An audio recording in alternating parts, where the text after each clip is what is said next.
सुधारकाग्रणी गोपाळ गणेश आगरकर.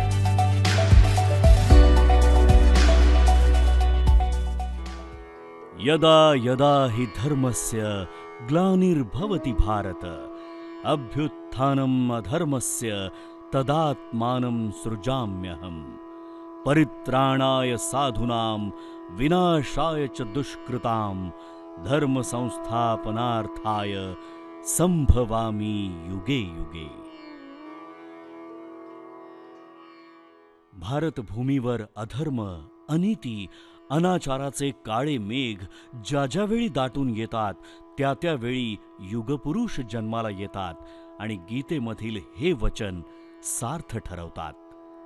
होय, स्वातंत्र्यपूर्व काळात जेव्हा समाज पारतंत्र्य आणि जाचक रूढी परंपरांच्या शृंखलात बद्ध होता, तेव्हा अनेक समाजधुरीणांनी समाजाला या काचणाऱ्या बंधनातून मुक्त करण्यासाठी आयुष्य वेचलं.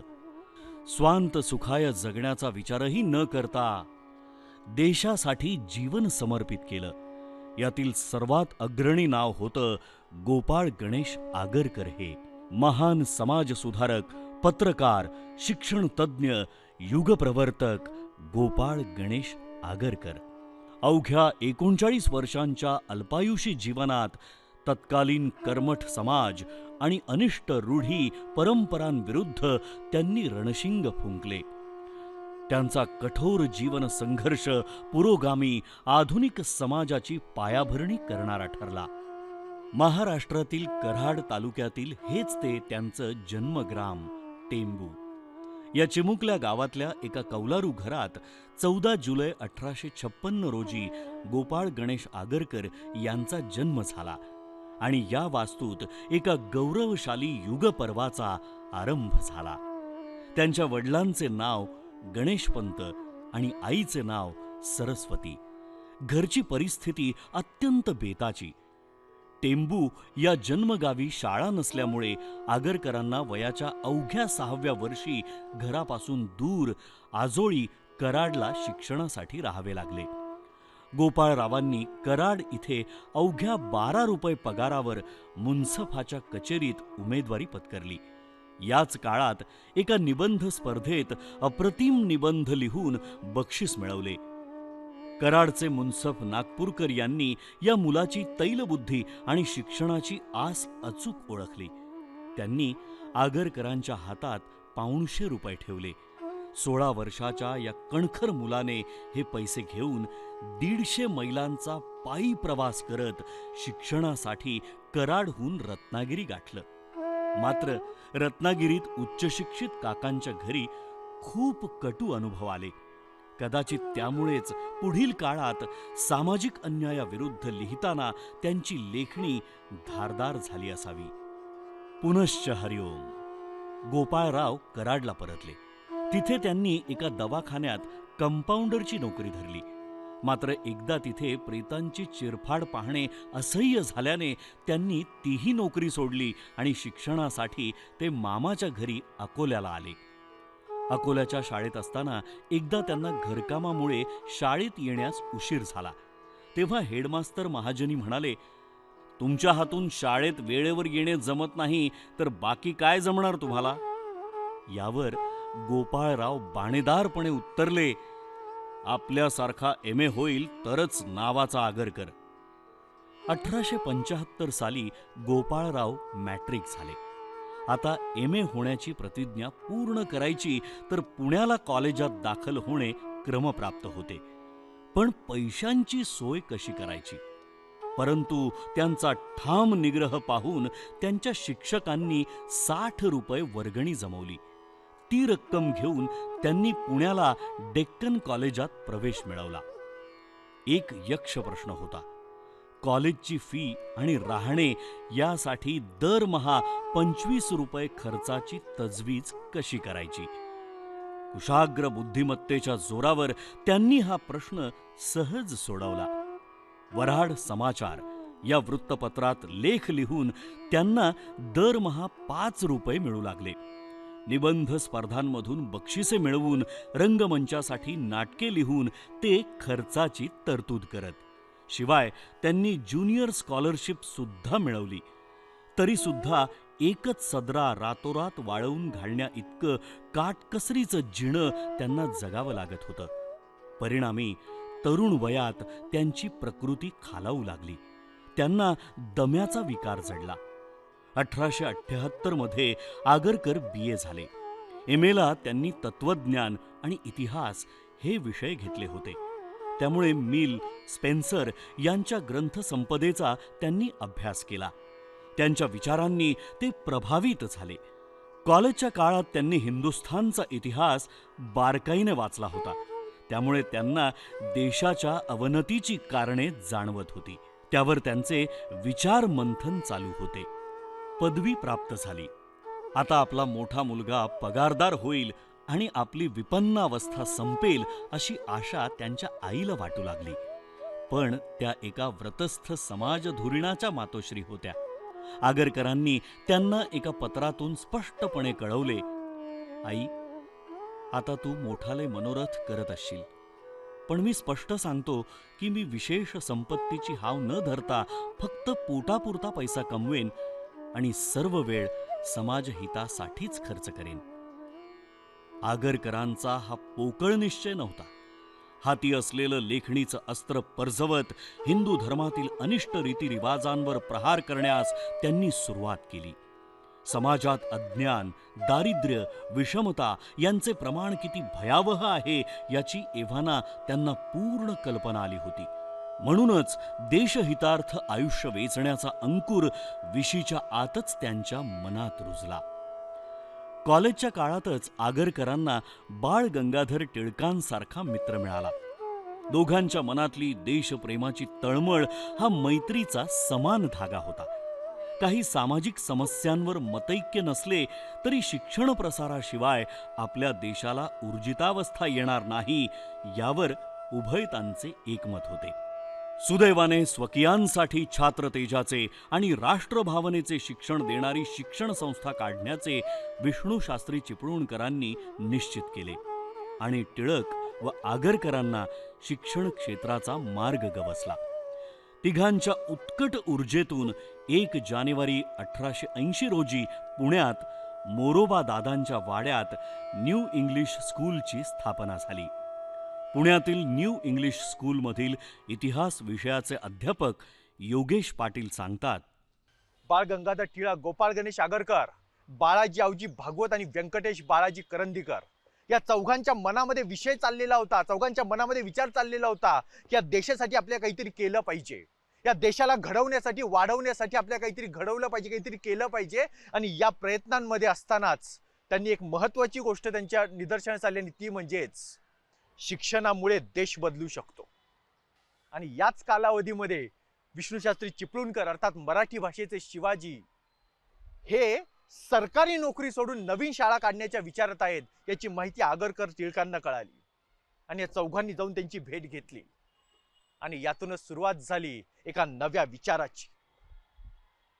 स्वदेश, स्वधर्म आणि स्वभाषा यांच्या उन्नतीसाठी, यांच्या जागृतीसाठी राष्ट्रीय शिक्षण देणारी देशातील पहिली शाळा काढण्याचा निर्णय या सर्वांनी मिळून घेतला. आणि या 5 जणांनी निर्णय घेतल्याच्या नंतर न्यू इंग्लिश स्कूलच्या विचारांना सुरुवात झाली, त्याच्या कार्यपद्धतीला सुरुवात झाली. 20 रुपये भाडे या तत्वावरती मोरोबा दादांचा वाडा भाड्याने घेऊन त्या ठिकाणी शाळा सुरू करण्याचा निर्धार करण्यात आला. अशा पद्धतीने आगरकरांनी निर्धार करून न्यू इंग्लिश स्कूलमध्ये प्रवेश केला आणि मोरोबा दादा वाडा आता सध्याच्या पुण्यामध्ये आप्पाबळवंत चौक ते जोगेश्वरी मंदिर यांच्या मध्ये जी पुस्तकांची रांग आहे त्या ठिकाणी असणारा मोरोबा दादांचा जो वाडा होता त्या वाड्यामध्ये न्यू इंग्लिश स्कूलची स्थापना केली. ही शाळा मोरोबा दादा वाड्यामधून पुढे गद्रे वाड्यामध्ये आली, कारण त्या ठिकाणी विद्यार्थी संख्या प्रचंड वाढलेली होती. आणि गद्रे वाड्यामध्ये ही जी विद्यार्थी संख्या आहे त्याच्या आधारे 1883 ते 1908 या कालावधीमध्ये ही शाळा त्या ठिकाणी होती. याच ठिकाणी चिपळूणकरांचं निधन झाल्याच्या नंतर वामन शिवराम आपटे, लोकमान्य टिळक, गोपाळ गणेश आगरकर आणि इतर सर्वांनी मिळून डेक्कन एज्युकेशन सोसायटी आणि फर्ग्युसन महाविद्यालय यांची स्थापना केली. 1908 पर्यंत ही शाळा त्या ठिकाणी होती. त्यानंतर तो गद्रेवाडा आणि गद्रेवाड्याच्या सोबत शेजारीच असणारा होळकर संस्थानाकडून मिळालेला होळकर वाडा, या दोन्हीमध्ये न्यू इंग्लिश स्कूल शाळा भरत होती. परंतु या दोन्ही ठिकाणची संख्या अजून अपुरी पडू लागली आणि म्हणून या दोन्ही ठिकाणं आहेत ती एकत्र केली गेली आणि सध्याच्या काळातली अहिल्यादेवी हायस्कूल पुणे ही शाळा आज त्या ठिकाणी भरते. यानंतर हीच शाळा न्यू इंग्लिश स्कूल पुणे ही शाळा नानावाड्यामध्ये गेली. 1908 ते 1954 या कालावधीमध्ये सलग कालावधीमध्ये ही शाळा या ठिकाणी भरत होती. पण नानावाड्याचा हा जो कालावधी होता, याच ठिकाणी असणारे एक विद्यार्थी, त्यांचं नाव होतं पुना विरकर. सध्या जे विरकर डिक्शनरीज, इंग्लिश डिक्शनरी जी आहे, त्या डिक्शनरीशी संबंधित ते व्यक्तिमत्व होतं.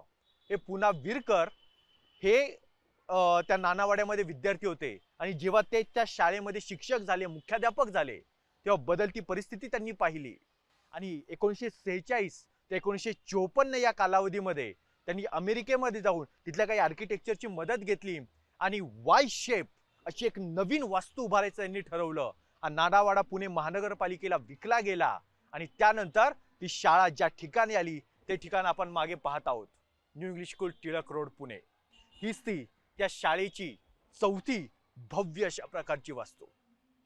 गोपाळ गणेश आगरकर आणि बाळ गंगाधर टिळक यांनी कोल्हापूरच्या गादीसाठी जे कष्ट घेतले त्याची परिणिती म्हणजेच डेक्कन एज्युकेशन सोसायटी या संस्थेला जे पहिले अध्यक्ष लाभले ते म्हणजेच राजर्षी छत्रपती शाहू महाराज. याशिवाय या शाळेला अतिशय महनीय अशा व्यक्तींची परंपरा लाभलेली आहे. मुख्याध्यापकांमध्ये संस्कृत कोशागार वामन शिवराम आपटे, त्यानंतर भारतरत्न महर्षी धोंडो केशव कर्वे, महात्मा गांधीजींचे गुरु नामदार गोपाळकृष्ण गोखले, इतकंच काय तर मराठी व्याकरणाचे पाणिनी म्हणून ओळखले जाणारे मोरा वाळंबे यांसारखे मुख्याध्यापक या शाळेला लाभलेले आहेत.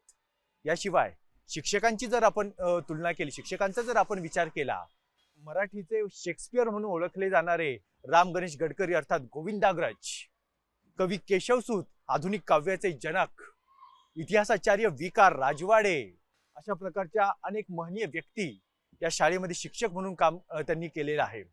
दमा मिराजदार यांसारखे विनोदाचे महान व्यक्तिमत्व असणारे, त्यांची मिराजदारी संपूर्ण महाराष्ट्रभर चालली, तेही या शाळेमध्ये शिक्षक होते. आणि विद्यार्थ्यांकडे पाहायचं झालं तर मराठी कादंबरीचे, आधुनिक कादंबरीचे जनक हरी नारायण आपटे, क्रांतीवीर ते सत्याग्रही असा आपल्या जीवनाचा प्रवास करणारे सेनापती बापट, शहीद दिन आपण सर्वजण साजरे करतो त्या त्रिकुटातील शिवराम हरी राजगुरू, त्याचसोबत चले जाव आंदोलनामध्ये पुण्यातून पहिल्यांदा शहीद होणारे नारायण दाभाडे, समाजवादाचे संपूर्ण देशाचं नेतृत्व असणारे एस.एम. जोशी, नागगोरे यांसारखी व्यक्तिमत्वे या शाळेला विद्यार्थी म्हणून लाभलेली आहेत.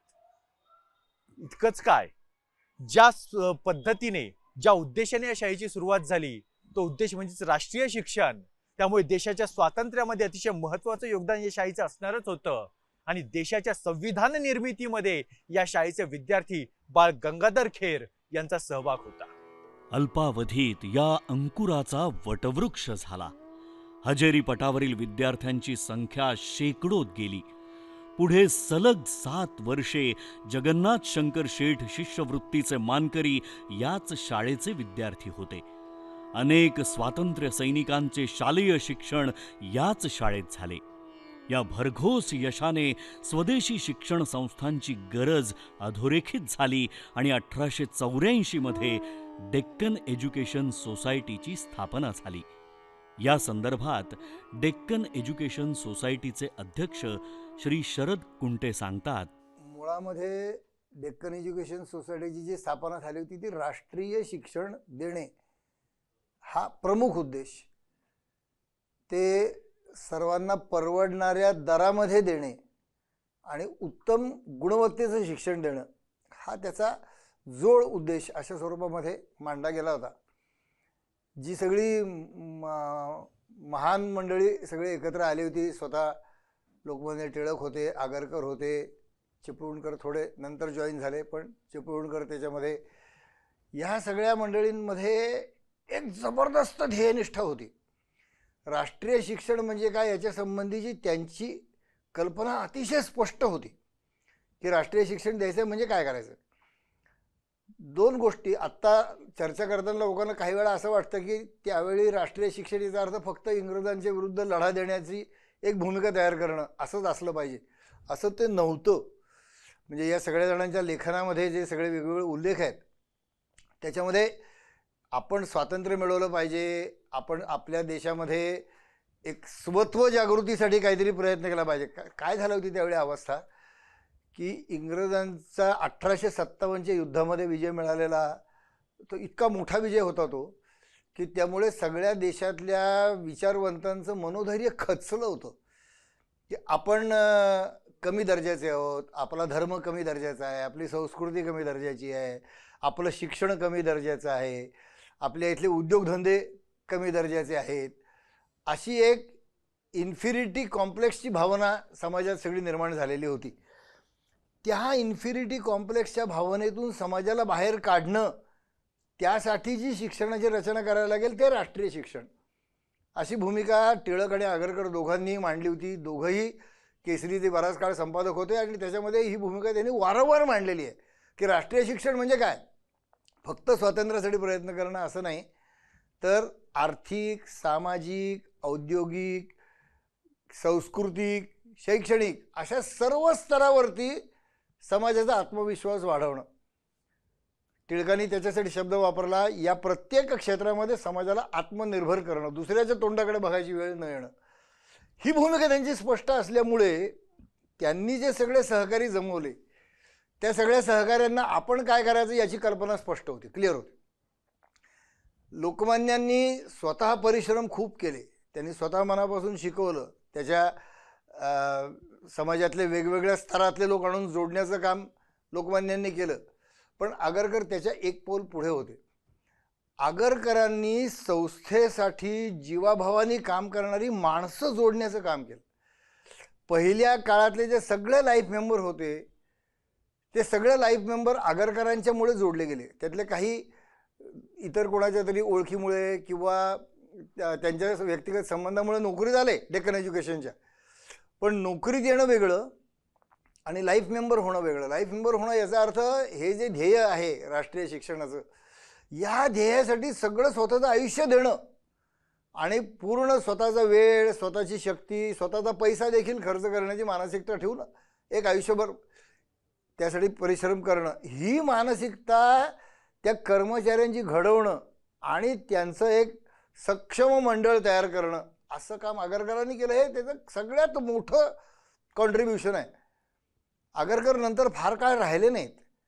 म्हणजे मुळामध्ये डेक्कन एज्युकेशन सोसायटीच्या कामामध्येही ते 5-7 वर्ष पुढे तेवढ्या प्रमाणात सक्रिय राहिले. 1885 नंतर तर 95मध्ये तर त्याचं निधनही झालं. त्यामुळे फार काळ त्यांचा संस्थेला सहभाग मिळाला किंवा कॉन्ट्रीब्युशन मिळाला असं नाही. या काळात त्यांनी जी माणसं उभी केली, टीम उभी केली, ती टीम संस्थेला दीर्घकाळ पुढे घेऊन गेली. म्हणजे मी त्याचं वर्णन असं करतो की पहिल्या काळामध्ये दिशा सेट करणं आणि त्याला एक मोमेंटम देणं कामाला, की आमची दिशा काय आहे राष्ट्रीय शिक्षण देण्याची, आणि त्याला मोमेंटम कसा मिळेल तर पूर्ण वेळ या संस्थेसाठी देणारी माणसं निर्माण करण्याची प्रक्रिया. या दोन गोष्टी एकत्र जोडण्याचं काम आगरकरांनी केलं. हे त्यांचं सगळ्यात मोठं कॉन्ट्रीब्युशन आहे. तो जो मोमेंटम आणि ती जी दिशा संस्थेला त्या पहिल्या काही वर्षांमध्ये प्राप्त झाली, ती संस्था अजूनही टिकवून आहे. 2 जानेवारी 1885 रोजी गद्रेवाड्यात फर्ग्युसन महाविद्यालयाचा पहिला वर्ग भरला. फर्ग्युसन कॉलेजमध्ये प्राध्यापक आगरकर विद्यार्थ्यांना इतिहास विषय तन्मयतेने रंगवून शिकवत. त्यामुळे लवकरच ते विद्यार्थ्यांमध्ये लोकप्रिय झाले. पुढे 1892 मध्ये आगरकरांनी फर्ग्युसन कॉलेजचे प्रिन्सिपल म्हणून पदभार स्वीकारला. फर्ग्युसन कॉलेजच्या ऐतिहासिक परंपरेविषयी विद्यमान प्राचार्य R.G. परदेशी सर सांगतात, गोपाळ गणेश आगरकर हे डेक्कन एज्युकेशन सोसायटीचे संस्थापक, आजीव सदस्य, तसेच दुसरे प्राचार्य. आणि त्या प्राचार्यपदा करत असताना त्यांनी काम जे शिक्षणासाठी त्यांनी विचार केला आणि समाजाला सुधारण्यासाठी शिक्षण हे महत्त्वाचं ठरवलं, त्याच परंपरेचा वारसा आम्हाला मिळालेला आहे. आणि मी आज प्राचार्य म्हणून काम करत असताना आमच्या डेक्कन एज्युकेशन सोसायटीने देखील याच प्रकारचा त्यांचा विचार पुढे नेण्याचा आणि समाज सुधारण्यासाठी किंवा समाजासाठी जे काही गरज आहे शिक्षणाची जोड देऊन आणि ते देश बांधणीसाठी कसं मदत करता येईल याचाच आम्ही आज प्रयत्न करत आहोत. आणि त्या परंपरेचे पाईक असल्याचं आम्हाला भाग्यशाली समजतो. सद्यस्थितीत स्थितिशील समाजाला गतिशील आणि विचारप्रवण बनवण्यासाठी वृत्तपत्रांचे प्रभावी माध्यम हाताशी असावे असे टिळक आणि आगरकर या दोघांनाही वाटू लागले. यास्तव 2 जानेवारी 1881 रोजी टिळकांनी मराठाची सूत्रे हाती घेतली. 4 जानेवारी 1881 रोजी केसरी प्रकाशित झाला. त्यावर संपादक म्हणून गोपाळ गणेश आगरकर हे नाव मुद्रांकित झाले. सुरुवातीला केसरीच्या अवघ्या 200 प्रती छापल्या जात. अल्पावधीत केसरीचा खप 1,500 गेला. याचं श्रेय आगरकरांचे काटेकोर संपादन, तत्कालीन विषयांची अचूक निवड आणि परखड वैचारिक लेखन यांनाच जाते. सकाळ वृत्तपत्राचे संपादक सम्राट फडणीस याचे विवेचन करतात. गोपाळ गणेश आगरकरांची पत्रकारिता म्हणजे साधारण 1880 नंतरचा हा काळ आपण डोळ्यासमोर घेतो. 1880 आणि त्याच्या आसपासच्या सगळ्या कालावधीमध्ये गोपाळ गणेश आगरकरांची पत्रकारिता आहे. त्यांच्या पत्रकारितेची धारणा अतिशय स्पष्ट आहे. म्हणजे त्यांनी पत्रकारिता कशासाठी करतायत याच्याबद्दल त्यांनी स्वतःही लिहून ठेवलेलं आहे. केसरीमधल्या त्यावेळच्या त्यांच्या निबंधांमध्ये सुद्धा त्याचा उल्लेख येतो. त्यातला सगळ्यात महत्त्वाचा घटक म्हणजे त्यांनी पत्रकारितेबद्दल लिहिताना, वर्तमानपत्रांबद्दल लिहिताना अगदी स्पष्टपणे असं म्हटलंय. त्यात ते असं म्हणतात की पत्रकारांचं, वर्तमानपत्रांचं मुख्य काम हे गस्त घालण्याचं आहे. ज्याप्रमाणे रात्री एखादा व्यक्ती गस्त घालत असतो, एखादा सुरक्षा रक्षक गस्त घालत असतो, त्यांनी गुरखा हा शब्द वापरलेला नाही, पण त्यांनी खूप छान लिहिलेला आहे की ज्या पद्धतीनं रात्री गस्त घातली जाते आणि रात्रीच्या अंधारांमधल्या दिव्यांमधनं एखादा व्यक्ती चालत गस्त घालत जातो, त्यावेळी आत बसलेल्यांना सुरक्षित वाटतं. तर ही पत्रकाराची भूमिका आहे असं त्यांनी म्हटलेलं होतं. वर्तमानपत्रांची ही गस्त घालण्याची भूमिका आहे, ज्याला आजच्या काळामध्ये आपण investigative journalism, civic issue, developmental journalism अशी तांत्रिक आणि अगदी वैशिष्ट्यपूर्ण नावं दिली आहेत. त्याला खूप त्यांनी जेनेरिक शब्द वापरलेला होता की पत्रकाराचं, वर्तमानपत्रांचं काम हे गस्त घालण्याचं आहे.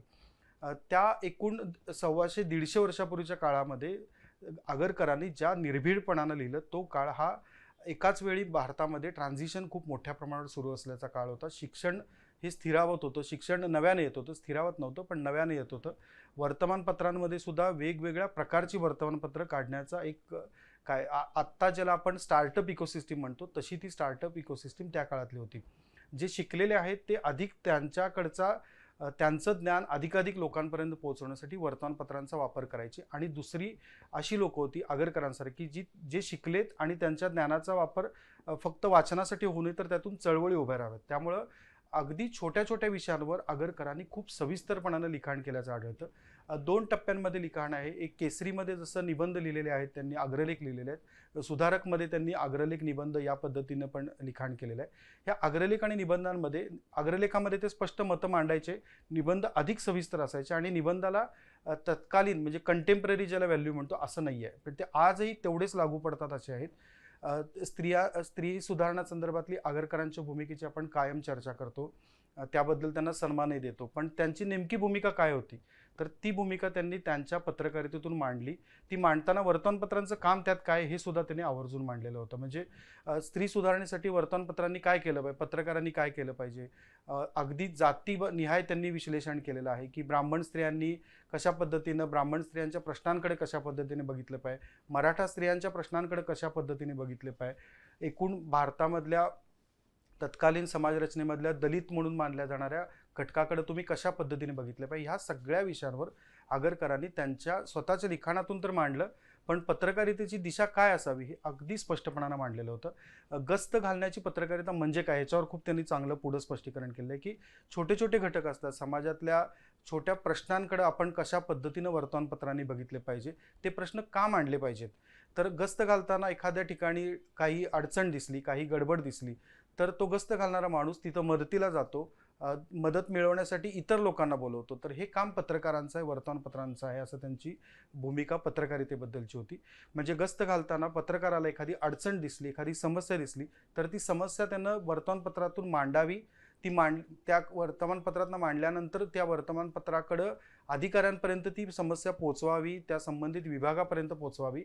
समाजातल्या त्या घटकाचा प्रश्न सोडवण्यासाठी सरकार आणि तो घटक यांच्यामध्ये मध्यस्थाचं काम दलालाचं नव्हे, ते खूप स्पष्टपणानं म्हणतात की गस्त घालणाऱ्या व्यक्तीचं काम पत्रकारांना करावं आणि ती समस्या सोडली की दुसऱ्या समस्येकडे जावं. ज्याला आत्ता आपण सोशल रिस्पॉन्सिबिलिटी म्हणतो, सामाजिक उत्तरदायित्व म्हणतो, तर ते उत्तरदायित्व पत्रकारांच्या मध्ये असलं पाहिजे, ही आगरकरांची भूमिका होती. आणि ती भूमिका त्यांनी त्यांच्या स्वतःच्या पत्रकारितेतून मांडली, स्वतः वर्तमानपत्र चालवताना मांडली आणि स्वतःचं वर्तमानपत्र ज्यावेळी सुधारक काढलं त्यावेळी सुद्धा ती भूमिका आग्रहानं घेतलेली होती. आणि इन्व्हेस्टिगेटिव्ह जर्नलिझम आपण म्हणतो, पण आगरकर त्याच्या खूप पुढं जायचे. फक्त इन्व्हेस्टिगेशन नव्हे, तर तो प्रश्न मांडायचे, त्या प्रश्नावर काय प्रॉबेबल सोल्युशन्स आहेत ती त्यांच्या पत्रकारितेतून मांडायची आणि पुन्हा त्याच्यावर लिहायचे की हे वर्तमानपत्रांचं काम आहे, तुम्ही फक्त प्रश्न मांडू नका, ते प्रश्न सोडवायला जा. ज्याला आज आपण सोल्युशन बेस्ड जर्नलिझम असं देशभरामध्ये मानतो, पण त्यांनी त्यांच्या कामातून या स्वरूपाची प्रश्नांची उत्तरं शोधणारी पत्रकारिता सुद्धा केलेली होती, ती करून दाखवली होती. आणि त्या स्वरूपाच्या पत्रकारितेचं ती मूल्य इतकी शाश्वत आहेत की ती आजच्या पत्रकारितेला अगदी 2023-2030 साली जरी आपण पत्रकारिता घेतली तरी त्याच्यामध्ये सुद्धा तीच मूल्य लागू पडतील असं मला वाटतंय. आगरकरांनी केसरी, मराठा सारख्या वृत्तपत्रातून सामाजिक, राजकीय आणि आर्थिक क्षेत्रांतील नवे आधुनिक विचार महाराष्ट्रातील वाचकांसमोर ठेवले आणि वाचकांना सुधारणा सन्मुख केले. त्यासंबंधी विवेचन करत आहेत भांडारकर प्राच्य विद्या संशोधन मंदिराचे निबंधक आणि अभिरक्षक श्री श्रीनंद बापट. 4 जानेवारी 1881 या दिवशी केसरी सुरू झाला आणि केसरी आणि मराठा या दोन्ही वृत्तपत्रांचे संयुक्तपणे संपादक टिळक आणि आगरकर हे होते. 1887 सालपर्यंत ही स्थिती कायम होती.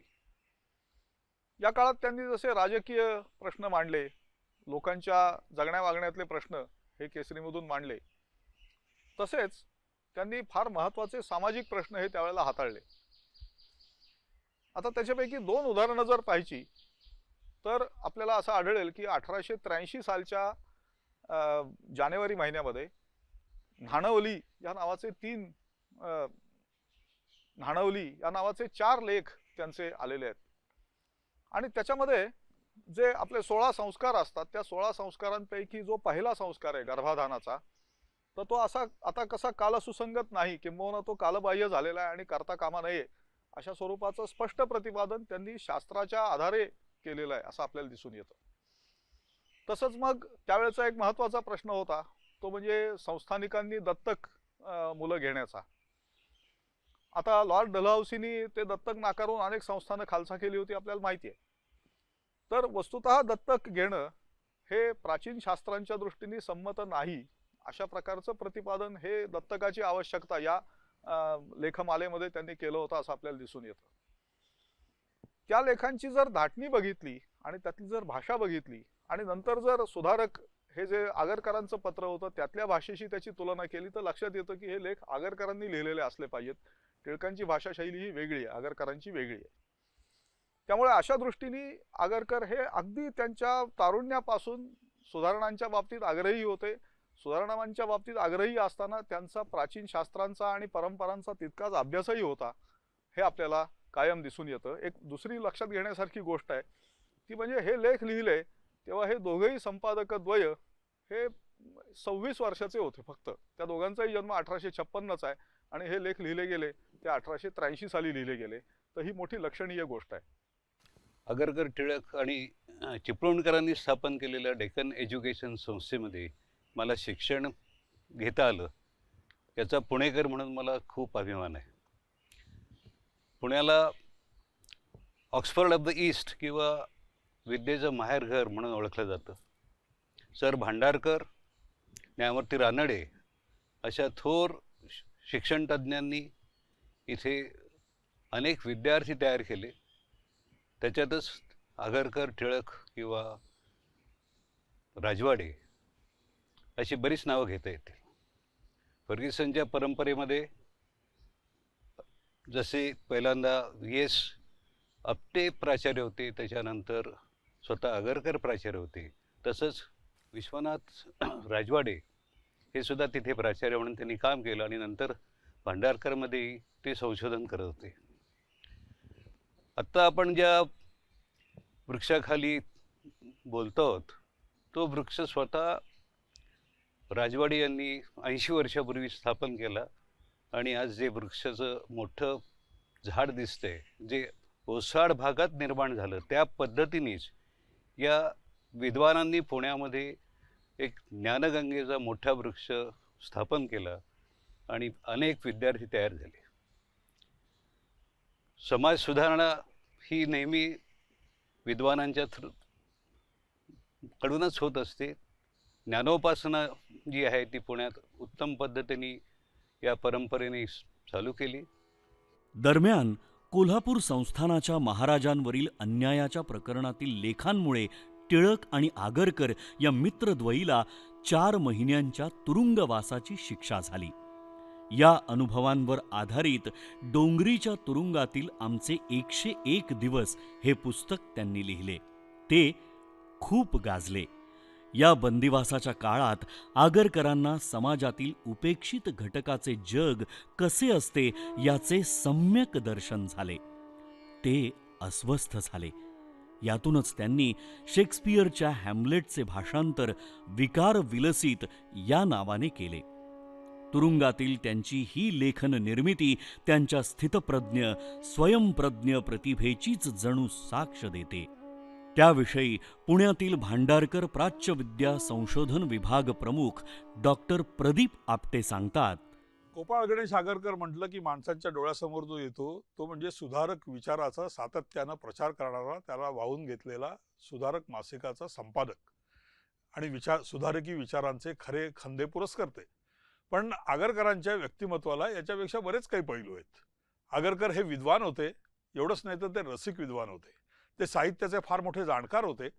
संस्कृत साहित्य तर त्यांच्या काळातल्या त्यांच्याबरोबरच्या सहकाऱ्यांसकट, उदाहरणार्थ लोकमान्य टिळक, त्यांना तर ती नाटकं, ते वाङ्मय हे जवळपास मुखोद्गत असायचं.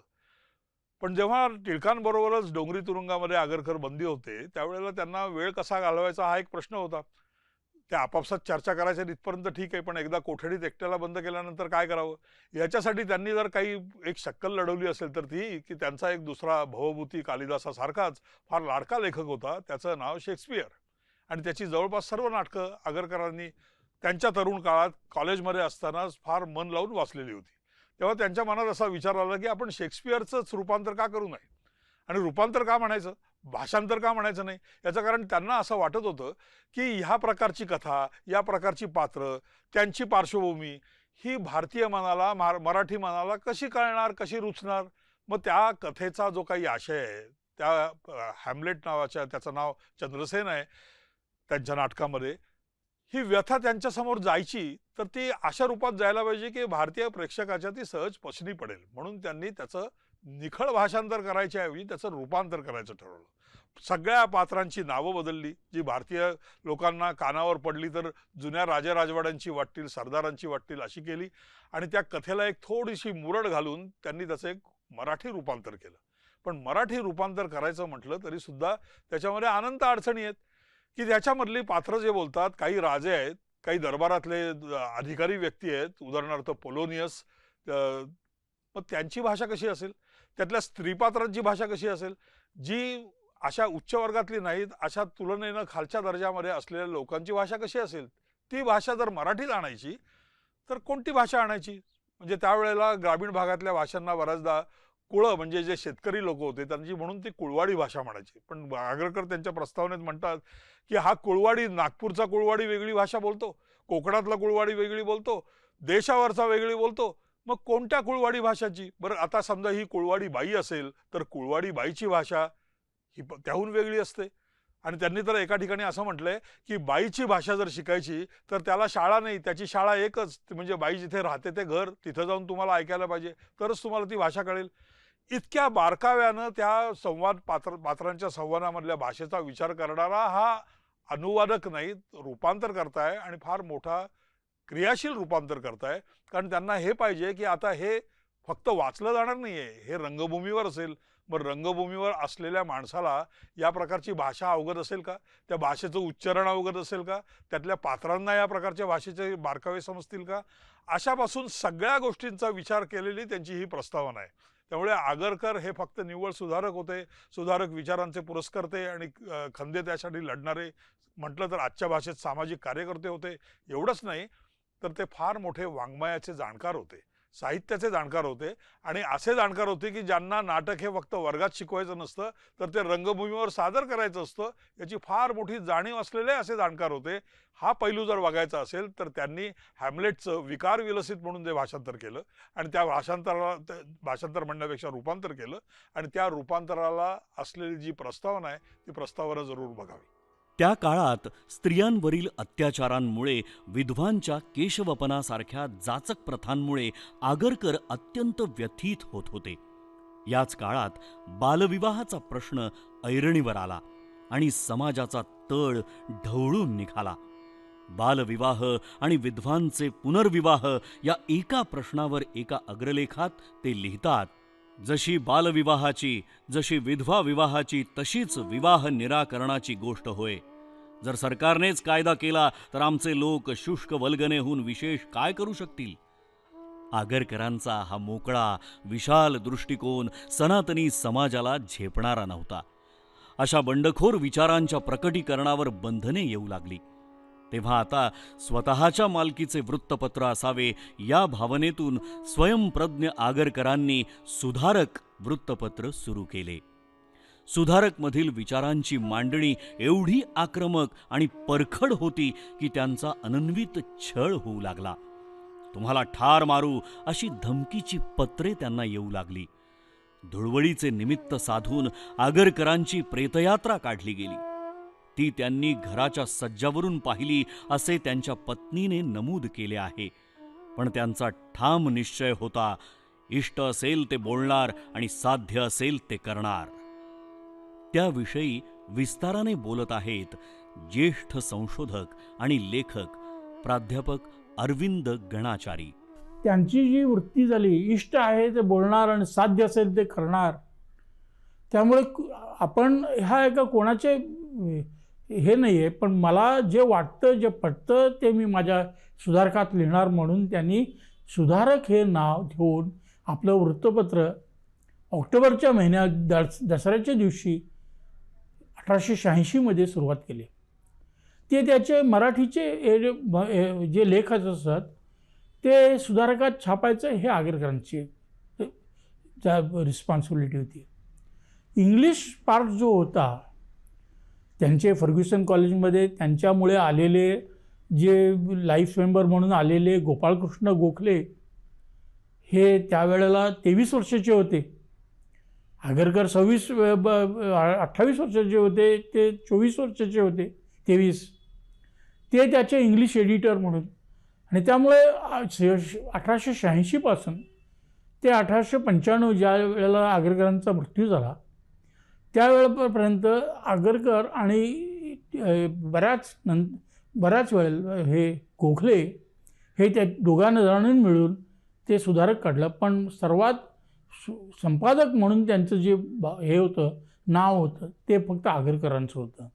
पण त्याच्यामध्ये गोखलेही लिहित असत. गोखले इंग्लिश पार्टमध्ये लिहित असत, इंग्रजीमध्ये लिहित असत, आणि वृत्तपत्र हे मराठी आणि इंग्लिशमध्ये दोन्ही येत असे. ह्या वृत्तपत्रामध्ये त्यांनी स्त्रियांचे लेखही छापले. म्हणजे फक्त त्या स्त्रियाबद्दलचे लेख छापले.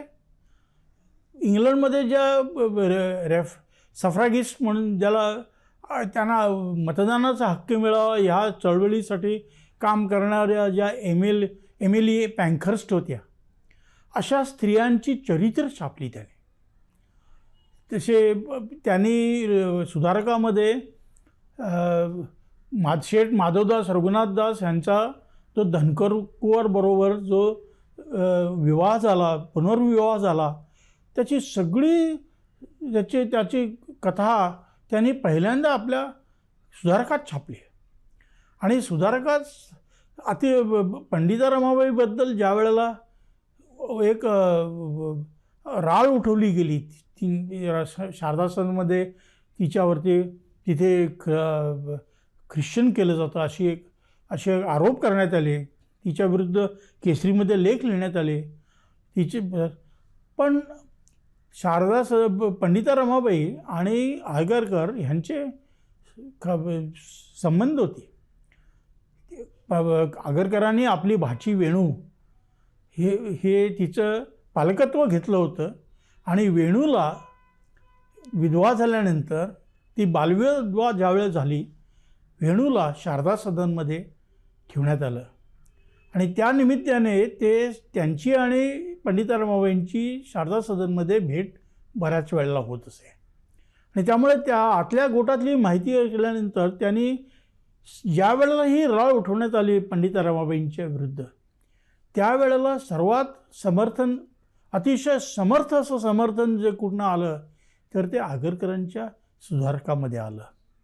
एकदा एका वाचकाने त्यांना प्रश्न विचारला की तुमचा सुधारक आणि टिळकांचा केसरी आम्ही 8 आणे खर्च करून दर आठवड्याला घेतो, एवढे पैसे खर्च करून काय वाचतो तर तुमची दोघांजणांची भांडणं, त्यामुळे आपण खर्च करावी नको असा आम्हाला आता प्रश्न पडतो आहे. आगरकरांनी त्यावरती एक अतिशय मार्मिक असा अग्रलेख लिहिला, महाराष्ट्रीयास अनावृत्त पत्र, महाराष्ट्रीयाचं एक ओपन पत्र, एक अनावृत्त पत्र. आणि त्या पत्रामध्ये त्यांनी सुरुवात केली की हे सोलापूरकर मित्रा, वादविवादाला घाबरतोस कशाला? ज्या समाजात वादविवाद होतात त्या समाजाची प्रगती होते. मला काही माझी मतं आहेत, टिळकांची काही मतं आहेत, आम्ही आमची मतं हिरिरीने मांडतो. तुम्हाला सर्वजणांना डिसाईड करायचं आहे की तुम्हाला ठरवायचं आहे की ह्याच्यातली खरी कुठली. आम्ही हे तुमचं लोकशिक्षण करतो आहे. त्यांचं जे वाक्य होतं सुधारकाचं, इष्ट आहे ते बोलणार, साध्य आहे ते करणार, हे त्यांचं ब्रीदवाक्य होतं आणि ते तशाच प्रकारे शेवटपर्यंत राहिले. मात्र आजवर सर्व सामाजिक समस्यांवर एक दिलाने काम करणाऱ्या टिळक आणि आगरकर या 2 मित्रांमधील वैचारिक मतभेदांची दरी रुंदावत जाऊ लागली. आगरकर आदर्शवादी होते. त्यांच्या मते सामाजिक सुधारणेविना स्वातंत्र्य ही संकल्पना अप्रासंगिक आहे. या उलट टिळकांची धारणा अशी होती की आधी स्वातंत्र्य प्राप्तीनंतर इतर समस्या आपोआप सुटतील. वास्तविक उभयतांच्या मनात लोककल्याणाचेच विचार होते, मात्र त्यांचे मार्ग भिन्न होते. टिळक महाराष्ट्र विद्यापीठाचे कुलपती आणि लोकमान्य टिळकांचे पणतू डॉक्टर दीपक टिळक सांगतात, जो मतभेद म्हणून म्हणतात तर ती त्यावेळेला परिवर्तनाची एक गरज होती, समाज परिवर्तनाची गरज होती आणि ते चौफेर होतं. म्हणजे ते जसं राजकीय होतं तसं सामाजिक होतं, आर्थिक होतं, औद्योगिक होतं. आणि जर आगरकरांचे संपूर्ण लेख आपण जर वाचले तर त्या लेखात आपल्याला असं लक्षात येतं की हे सगळे विषय त्यांनी हाताळलेले आहेत. आगरकरांनी जे जास्त लेखन म्हणजे त्याची जर संख्या म्हटली तर त्यांनी स्त्री पुरुष किंवा स्त्रियांवर जो अत्याचार आहे किंवा ज्याला आपण समानता म्हणतो त्या समानतेबाबत अनेक गोष्टी त्यांनी परखडपणे मांडलेल्या आहेत. हे दोघंही जण असे हे होते की आपलं मत हे प्राकर्षाने मांडायचं, खणखणीत मांडायचं आणि त्या याच्यात कुठेही दुसऱ्याला प्रतिस्पर्ध्याला नामोहरम करायचं. आणि अशाच यांनी हे सर्व लेखन केलेलं आहे. यात जो काही मी म्हणत होतो की सैद्धांतिक दोघांच्या याच्यातला मतभेद तो अगदी सोपा आहे, म्हटलं तर सोपा आहे पण काळाला खूप अवघड आहे. तो म्हणजे आहे एक विज्ञानवादी तर्कनिष्ठ अशी विचारसरणी जी आगरकरांची होती. आगरकरांची विचारसरणी ही स्पेन्सर हा जो काही पाश्चिमात्य विद्वान आहे त्याच्या याच्याप्रमाणे होती, जी विज्ञानवादी होती, बौद्धिक याच्या बौद्धिक याच्यावर होती आणि टिळकांची विचारसरणी ही आध्यात्मिक याच्यावर होती. अगदी सोप्या उदाहरण द्यायचं झालं तर असं देता येईल की आपण गीता सर्वांना आपल्याला माहिती आहे, तर आगरकर हे गीतेकडे पाहत असताना व्यासांनी मांडलेले त्यांचे विचार अशा तऱ्हेने पाहत असत आणि टिळक हे आध्यात्मिक दृष्टीने श्रीमद भगवद्गीता असं म्हणून त्यांनी त्याचा अर्थ गीतारस्य सांगितला. हा त्याच्यातला भेद सहजपणे लक्षात येतो आणि याच्यामुळे अनेक गैरसमज अनेकांनी त्याबाबत होतात, परंतु तसे असायचे कारण नाही, कारण दोघांनी आपलं आयुष्य हे या देशाच्या पुनरुत्थानाकरता किंवा या देशाची परिस्थिती सुधारावी याच्याकरता केलं. 1894मध्ये आगरकर हे चान्सलरने अपॉइंट केलेले मुंबई विद्यापीठाच्या सिनेटवरचे मेंबर होते आणि टिळक हे इलेक्टेड मेंबर होते. पण दोघा जणांचा एक पानसुपारीचा समारंभ करावा असं त्या विद्यार्थ्यांना वाटलं. दोघे तयार नव्हते, पण शेवटी ते आग्रहखातीर तयार झाले आणि पुण्याच्या डेक्कन कॉलेजमध्ये त्यांचा पानसुपारीचा समारंभ झाला. त्या पानसुपारीच्या समारंभातला उत्तर देताना आगरकर म्हणाले की आगरकर म्हणजे रेल्वेच्या इंजिनासारखे आहेत. हे ऐकायला बरं वाटतं आणि टिळक हे त्याचे ब्रेक्स आहेत. हे करा, टिळक हे त्यांच्याबरोबर तिथे बसले होते, पण त्याच्या पुढचं महत्त्वाचं ते बोलले की रेल्वेच्या इंजिनाशिवाय समाजाला गती प्राप्त होत नाही आणि ब्रेकशिवाय त्याला समाजाला स्थैर्य लाभत नाही. त्यामुळे जितकी इंजिनाचं महत्त्व आहे तितकंच त्या ब्रेक्सचं महत्त्व आहे. मला हे सांगायचं आहे की टिळक आणि आगरकर हे एकाच नाण्याच्या दोन बाजू आहेत. आगरकर सुधारकमधून आपले विचार मुक्तपणे मांडू लागले.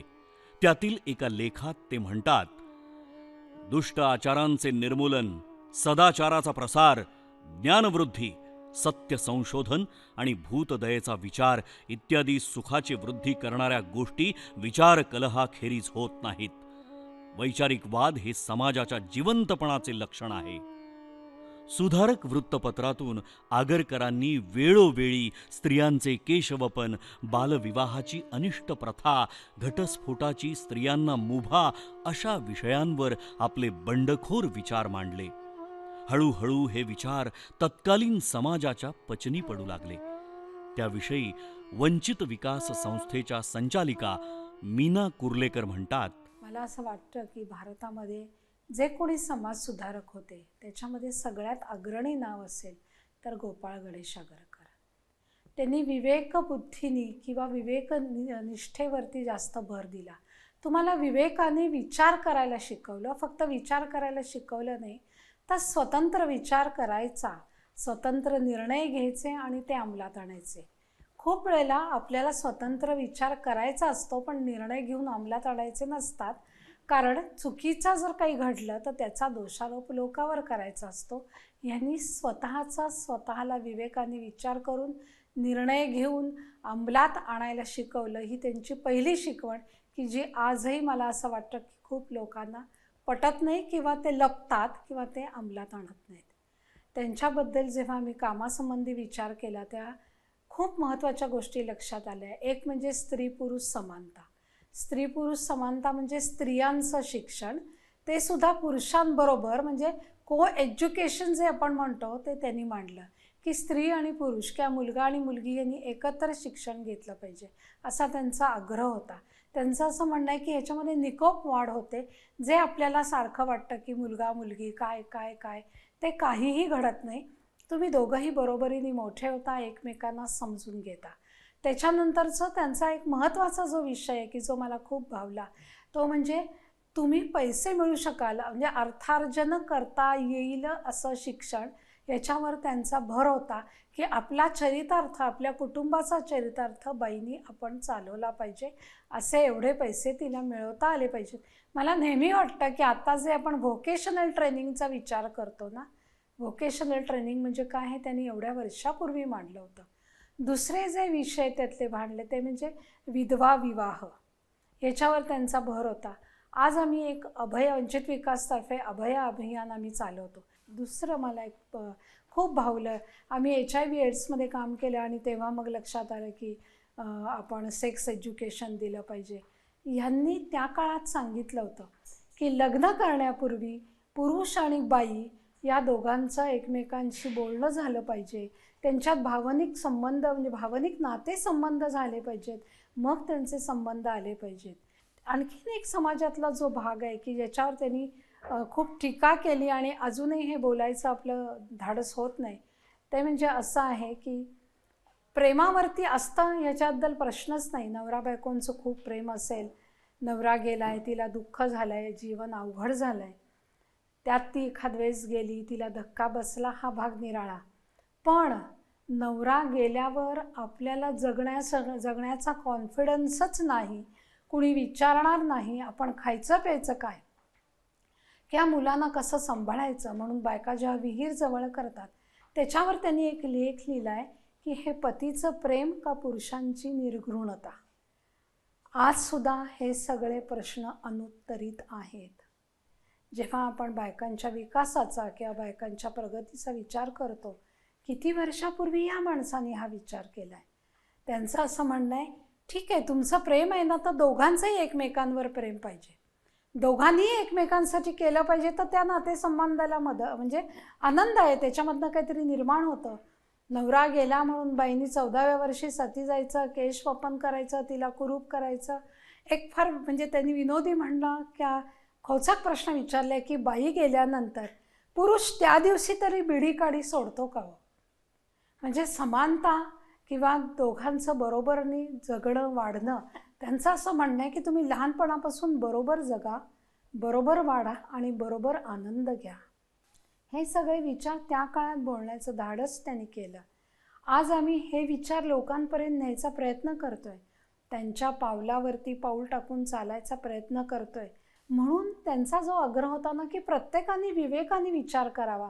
जर त्या छोट्या मुलीला असं म्हणते मी की 14व्या वर्षी नवरा गेलाय, 18व्या वर्षी गेलाय, 35व्या वर्षी गेलाय, जेव्हा तुम्ही विवेकाने विचार करायला शिकवता तेव्हा पाय नाही घसरत.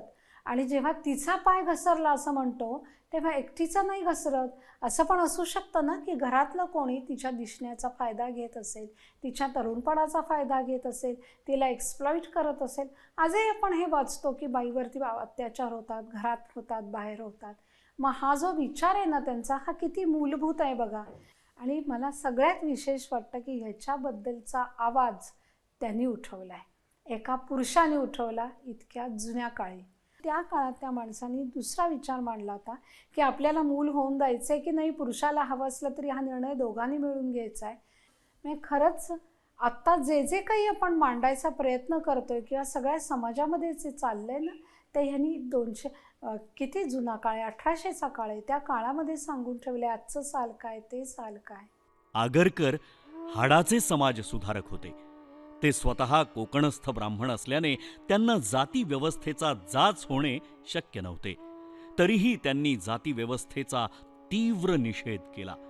या संदर्भात महात्मा ज्योतिराव फुले समता प्रतिष्ठानचे कार्याध्यक्ष आणि ज्येष्ठ समाजसेवक डॉक्टर बाबा आढाव म्हणतात, गोपाळ गणेश आगरकरांना ज्यावेळेला आपण स्मरण करतो आहोत, त्यावेळेला त्यांचं स्मरण करताना केवळ त्यांची प्रतिमानतेला हार घालणं वगैरे आणि केवळ 4 शब्द त्यांच्याबद्दल बोलणं मला बरोबर वाटतं. त्यांच्यावर तो अन्याय होईल.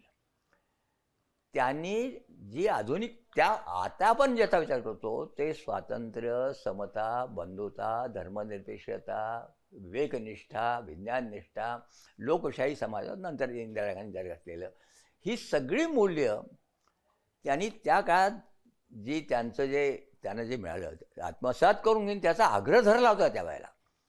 आणि त्यांना त्यावेळेला काय सांगण्यात आलं की तुम्ही आत्ता हा आग्रह धरू नका, पहिल्यांदा स्वातंत्र्य म्हणजे काय, राजवट बदला, इंग्रजाला घालवा, असं जे झालं त्याबद्दलचा जो त्यांनी ज्यावेळेला टह फोडला, प्रसंगी लोकमान्य टिळकांच्या सारख्या माणसाकडून नाराजी पत्करली, अगदी जवळजवळ बहिष्कारासारखी परिस्थिती आलेली आहे.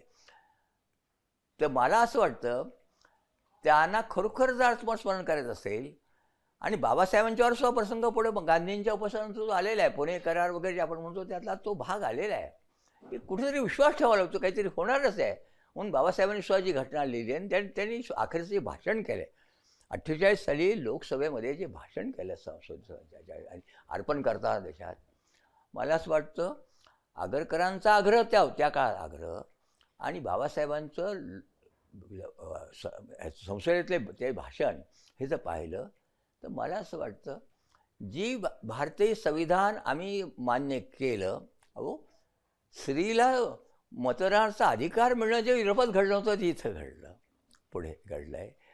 म्हणजे एक त्याचं उदाहरण म्हणून सांगेन, अस्पृश्यता ते हे सगळं. तर त्या दिशेने आम्ही गेलो तर ती श्रद्धांजली होईल. मला असं वाटतं की गोपाळ गणेश आगरकरांच्या सारखी सुद्धा अनेक माणसं आदिवासी क्षेत्रापासून दलित क्षेत्रापासून स्त्रियांच्या क्षेत्रापर्यंत अगदी भटक्या मुक्तांच्यापासून जे नंतर जे सगळे आवाज स्पष्ट होत गेले, या आवाजांना जर आपण खरोखर दाद देऊन संबंध भारत एक असेल, भारतमातेची जे जोर यायला पाहिजे. मला असं वाटतं की संविधानातला भारत निर्माण करण्याचा संकल्प, ती मूल्य रुजवण्याचा काम घेतलं पाहिजे आणि ते करत असताना ते केवळ घोषणांनी होणार नाही. हा जो त्यासाठी घडलेला जो इतिहास आहे आणि त्यामध्ये आगरकरांच्या सारख्यांचं योगदान आहे, ते योगदान नव्या पिढीच्या बरोबर आलं पाहिजे असं माझं म्हणणं आहे.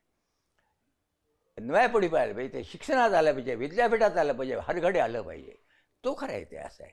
पण आमचं असं आहे की आम्हाला सोयीच्या पद्धतीने मी होतो, इतिहासाचा वापर आम्ही सोयीप्रमाणे करतो.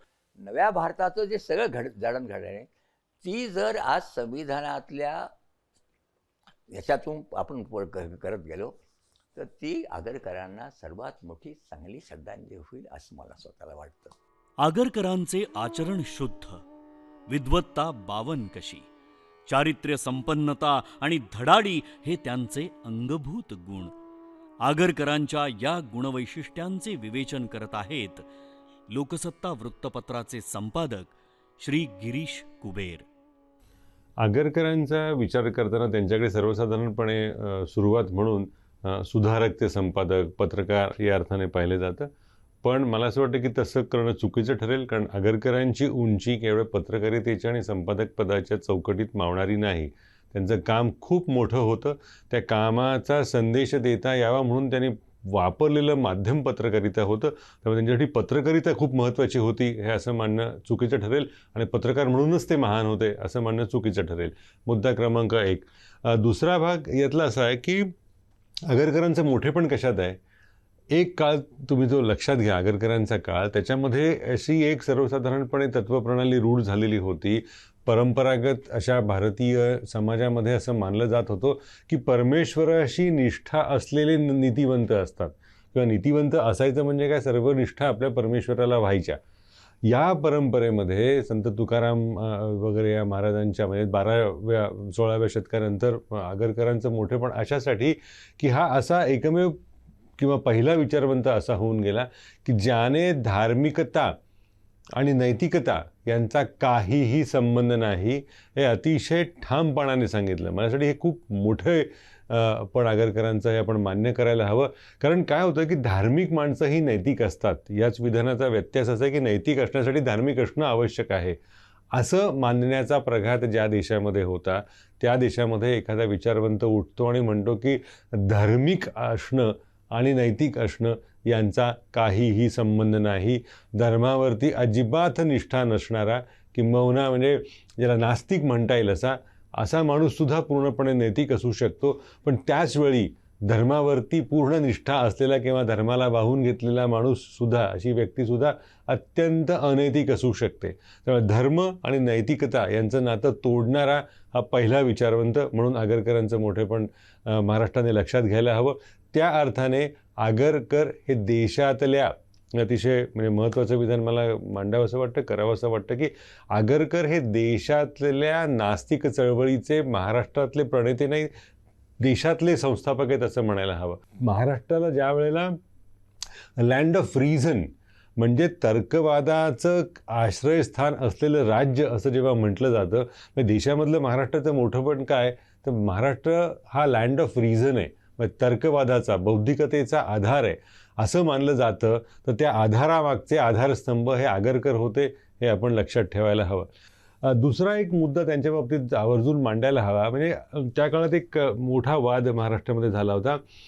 झालं होतं असं की मुंबईची एक तरुण मुलगी, ती तरुण झाली नव्हती, तिचा विवाह त्यावेळेच्या परंपरेप्रमाणे झाला आणि विवाहानंतर जेव्हा ती पतीच्या घरी गेली त्यावेळेला तिने अशी भूमिका घेतली की माझ्या देहावरती माझा हक्क आहे. तुम्ही कल्पना करा, अशी भूमिका 21व्या शतकात घेणाऱ्या मुलीसुद्धा किती कमी असतील, पण ही मांडणी तिने त्यावेळेला घेतली आणि तिने नवऱ्याला सांगितलं की मला जेव्हा इच्छा असेल, माझी जेव्हा इच्छा असेल तेव्हाच तुम्हाला स्पर्श करायचा. आणि त्याच्यावरनं खूप मोठं वादळ निर्माण झालं. त्यावेळेला झालं असं की नवऱ्याने भूमिका घेतली की हिंदू कायद्यानुसार तुझा विवाह झालेला आहे आणि विवाह झालेल्या पत्नीवरती पतीचा पूर्णपणे अधिकार असतो, हे सर्वमान्य तत्त्व होतं. त्या मुलीनं ते नाकारलं. ती म्हणाली नाही, असं चालणार नाही, हे बरोबर नाही आहे. तिला तिच्या वडिलांनी पाठिंबा दिला. ही सगळी घटनाक्रम, ही परंपरा आपण लक्षात घ्यायला हवी. महाराष्ट्र हा किती सुधारणावादी प्रदेश तेव्हा होता हे आता लक्षात येईल. तिला वडिलांनी पाठिंबा दिला. तेवढ्यावरच ती थांबली नाही. तिने त्यावेळेला टाइम्स ऑफ इंडियामध्ये लेख लिहिला या विषयावरती की स्त्रीच्या देहावरती हक्क कुणाचा, असा तो लेख लिहिला. त्यावेळेला ती नंतर त्या लेखाने अर्थात जे काही वादळ निर्माण व्हायचं होतं ते झालं. समाजामध्ये 2 तट पडले की एक हिंदू धर्मानुसार जर विवाह झालेला असेल तर हिंदू धर्माच्या परंपरेनुसार तिच्या मागणीकडे दुर्लक्ष करायला हवं आणि तिचा नवरा जो म्हणतोय, पती जे म्हणतोय ते मान्य करायला हवं. हे वाद पडले. घरात अर्थातच तिच्या वादळ निर्माण झालं असणार, कारण तिला नवऱ्याने नाकारलं. वडिलांच्याकडे ती राहायला गेली, वडिलांनी पाठिंबा दिला. नंतर ही तरुण व्हायची होती, तिने न्यायालयात याला प्रकरणाला आव्हान दिलं की शेवटी अधिकार कोणाचा, देह माझा असेल तर माझा अधिकार आहे. पण दुर्दैवाने त्यावेळेला तिचा पराभव झाला. न्यायालयाने तिची मागणी अमान्य केली आणि शेवटी या मुलीनं इंग्लंडच्या राणीला पत्र लिहिलं की तुझ्या देशामध्ये काय आहे आणि तुला हे चालेल का. आणि अशा तऱ्हेनं तो प्रश्न इतका धसास लागला की त्यातल्या कौतुकाचा भाग, महत्त्वाचा भाग किंवा ऐतिहासिकदृष्ट्या अतिशय संदर्भ महत्त्वाचा आहे म्हणून तो भाग लक्षात घ्या. राणीने तिची भूमिका उचलून धरली आणि त्यानंतर महाराष्ट्रामध्ये नव्हे तर देशातच कायदा झाला. तो कायदा संमती वयाचा कायदा नावाने ओळखला जातो. कन्सेंट एज म्हणजे कन्सेंट देण्याचं, शरीराच्या वरती हक्क देण्याचं वय काय असायला हवं, विवाहाचं वय काय असायला हवं, यावरनं तो कायदा निर्माण झाला. आणि त्यावेळेला टिळकांसारखे पुढारीसुद्धा आणि अनेक जण, विशेषतः जे सनातनी विचारांचे होते ते सर्व आणि काँग्रेसमधले आधुनिक मानले जाणारे टिळकसुद्धा हे त्या मुलीच्या नवऱ्याच्या बाजूने होते. त्यावेळेला या मुलीची बाजू घेतली आणि त्याप्रमाणे तिने हिरिरीने मांडली. त्यातल्या काही मोजक्या लोकांमधलं एक नाव म्हणजे गोपाळ गणेश आगरकर. न्यायमूर्ती रानडेंनी तिला पाठिंबा दिला, आगरकरांनी तिला पाठिंबा दिला.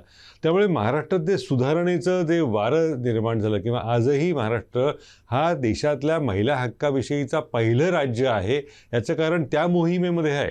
म्हणजे देशातली पहिली वैद्यकीय महिला, त्या महिलेचं नाव हे आपल्या सगळ्यांना माहिती असेल, रखमाबाई राऊत नावाची ही मुलगी, तिची ही कथा. मग ती भारतातली पहिली वैद्यक मानली जाते. काही जणांच्या मते आनंदी जोशी, पुण्याच्या आनंदीबाई जोशी या पहिल्या वैद्यक आहेत.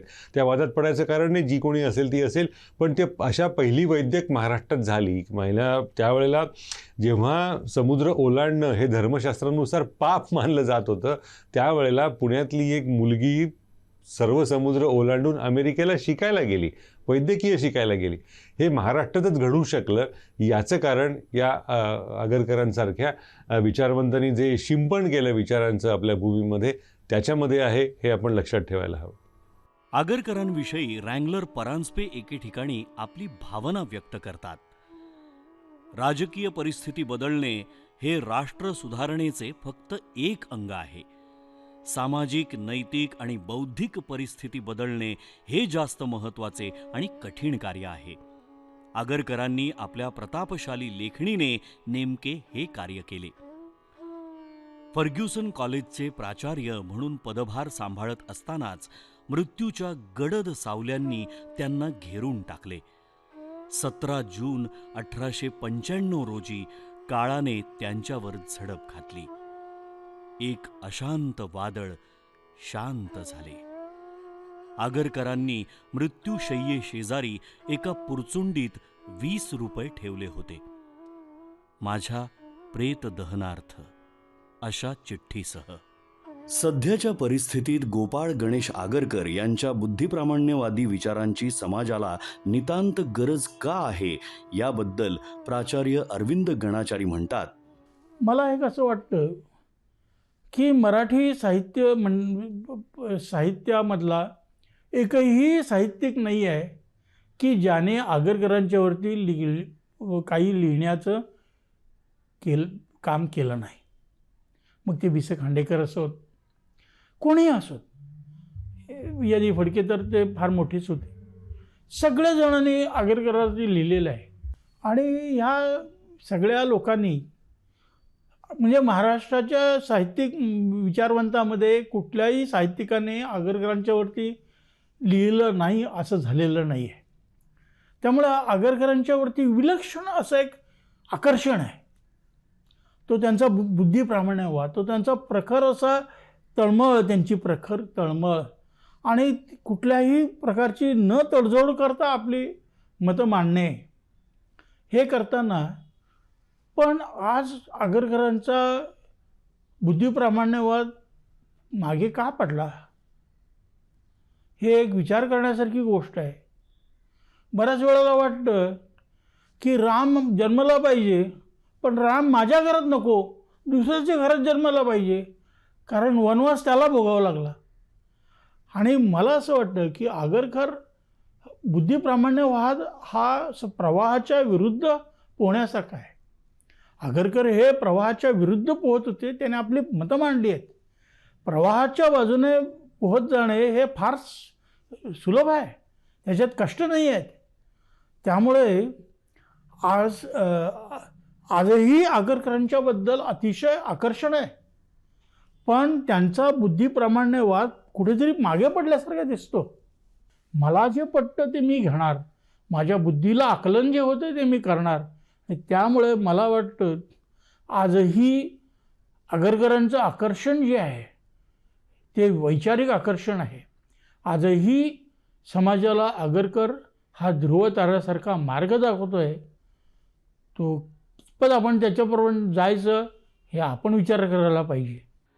स्वाभिमानी, तत्वनिष्ठ अशा या समाज धुरीणाचा अंत तसाच दैदिप्यमान होता.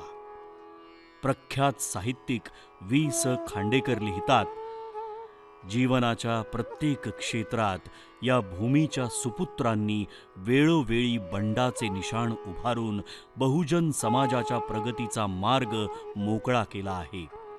महाराष्ट्राच्या या भूमीत हिऱ्याच्या खाणी नसल्या तरी मानवी रत्ने दुर्मिळ नाहीत. अशाच या गोपाळ गणेश आगरकर नामक दैदिप्यमान रत्नाला आमचे त्रिवार वंदन.